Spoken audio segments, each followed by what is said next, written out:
Assalamualaikum warahmatullahi wabarakatuh. Perkenalkan, kami dari Universitas Borneo Tarakan, Fakultas Ilmu Kesehatan, jurusan D3 Keperawatan.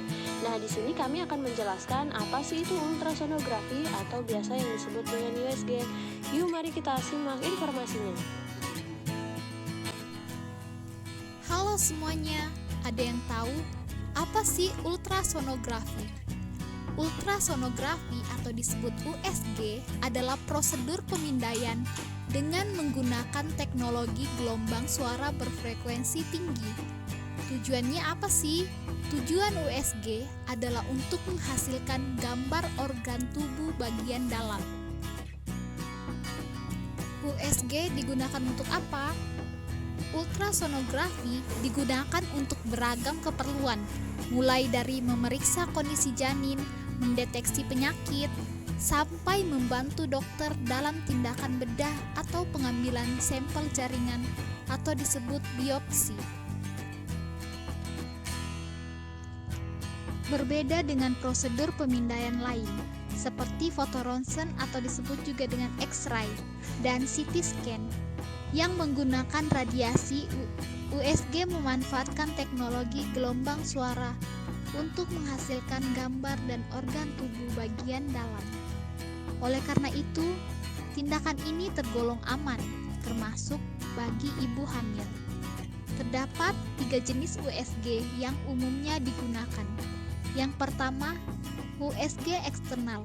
USG jenis ini dilakukan dengan menggerakkan alat pemindai atau disebut juga dengan probe pada permukaan kulit pasien. Dan yang kedua, USG internal. USG internal dilakukan dengan memasukkan probe ke dalam vagina atau anus pasien. Dan yang ketiga, USG endoskopi.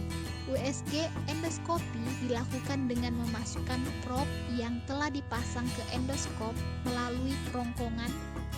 Endoskop adalah selang tipis dan fleksibel yang dilengkapi kamera dan lampu di ujungnya. Indikasi ultrasonografi. Berdasarkan tujuan penggunaannya, USG dibagi menjadi 2 kategori, yaitu USG kehamilan dan USG diagnostik. USG kehamilan.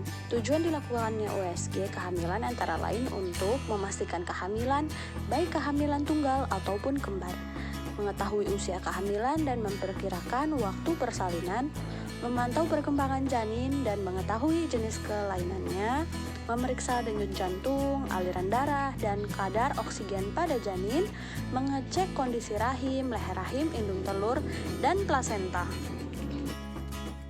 USG diagnostik digunakan untuk mendeteksi sejumlah penyakit tergantung pada bagian tubuh yang diperiksa. Pertama ada USG kepala, yang umumnya dilakukan untuk mendeteksi kelainan otak pada bayi yang dapat disebabkan oleh kelainan prematur, cedera, atau pendarahan otak. Kemudian ada USG leher, dilakukan untuk memeriksa kondisi organ di dalam leher seperti kelenjar tiroid, kelenjar air liur, dan pembuluh darah di leher. USG ini sendiri bertujuan untuk mendeteksi benjolan, kumpulan nanah atau abses, infeksi, kista, dan tumor di leher. Selanjutnya ada USG mammae. USG mammae atau USG payudara bertujuan untuk mendeteksi ukuran dan lokasi benjolan di payudara, serta mencari tahu apakah benjolan tersebut kista yang berisi cairan atau benjolan padat.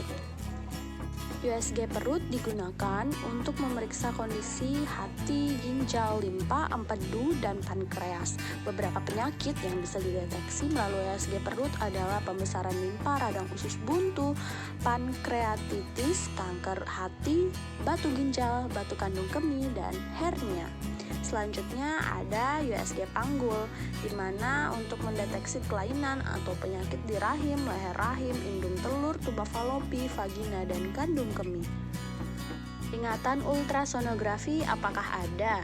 USG kepala tidak bisa dilakukan pada anak-anak yang ubun-ubunnya sudah menutup pada usia di atas 6 bulan. Kemudian USG kepala pada pasien dewasa hanya dapat dilakukan pada saat prosedur bedah kepala ketika tulang tengkorak pasien telah terbuka. Kemudian asam lambung berlebih, obesitas, serta sisa makanan di dalam lambung dan usus dapat mempengaruhi hasil USG di perut loh.